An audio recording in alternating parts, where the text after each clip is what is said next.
ஆடு வந்து லவ் பண்ற பத்தி போட்டிருந்தோம். எல்லாரும் சூப்பரா இருக்குன்னு லைக் பண்ணீங்க, ஷேர் பண்ணீங்க, கமெண்ட் பண்ணீங்க. ரொம்ப சந்தோஷமா இருந்துச்சு. அதுக்கப்புறம் நாய் பேசுனே போட்டுவிட்டேன். இப்ப ஆடு வந்து லவ் பண்றது தான் போட்டோம். இப்ப இதே ஆட வந்து கசாப்பு கடைக்காரன் கசாப்பு கடைக்காரன் வந்து அந்த ஆட வாங்கிட்டு போறாப்புல. வாங்கிட்டு போயி, அத வீட்ல கொண்டு வச்சு, எடை போட்டு, நல்லபடியா வச்சு, அறுக்கிறதுக்காக கொண்டு போறாங்க. ஆனா இந்த ஆடுக்கு தெரியல. இந்த ஆடு வந்து ஆட்டுல ஆடையும் ஏத்துறாங்க. எல்லா ஆடும் ஆட்டுல ஏறுது. நான் போறேன். நீ இரு. நான் பஸ்ல உட்காந்துக்கிறேன். நான் வரேன். நீ இரு. நான் பஸ்ல உட்காந்துக்கிறேன். எல்லா ஆடும் ஏறி உட்காந்துச்சு. உட்காந்தோனே இந்த வீட்டுக்கார வீட்டுல, இந்த ஆடு வளர்ந்த வீட்டுல கொசுக்கடி, சாப்பாடு இரை இல்லாம ரொம்ப இதா இருந்துச்சு. இப்ப அந்த வீட்டுக்கு போனோனே இரையும் நல்லா போடுறாங்க.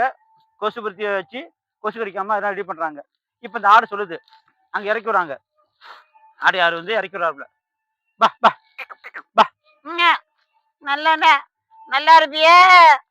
நான் ஆட்டோல போனதே இல்ல. வர சந்தோஷமா இருக்கு. சரி பா பா அப்படின்னு வீட்டுல கட்டி வைக்கிறாங்க. கட்டி வச்சுன்னா இறலாம் தூக்கி போடுறாங்க. இற போட்டோன்னா நல்லா தின்னுட்டு பேசுது. பரவாயில்ல. நல்லா இருக்கே. பசிலாம இருக்கு. இறெல்லாம் போறிய. நீங்க நல்லா இருப்பியே. அப்புறம் கொசு ஊத்தி வச்சிருக்காங்க.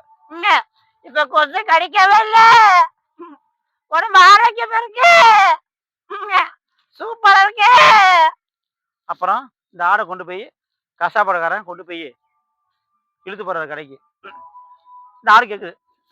பா பா எங்க பா பா எங்க இந்த வீட்டு இல்லையா? எங்க கூட்டி போற? பா பா அப்படின்னு கொண்டு போய் ஆடை போடுறாங்க. ஆடான்னு பேசிக்குது. ஒண்ணுமே புரியல. அன்னைக்கு ஆட்டரை வந்து இறங்கணும். வீட்டுல இறலாம் சாப்பிட்டோம். நல்லா இருந்துச்சு.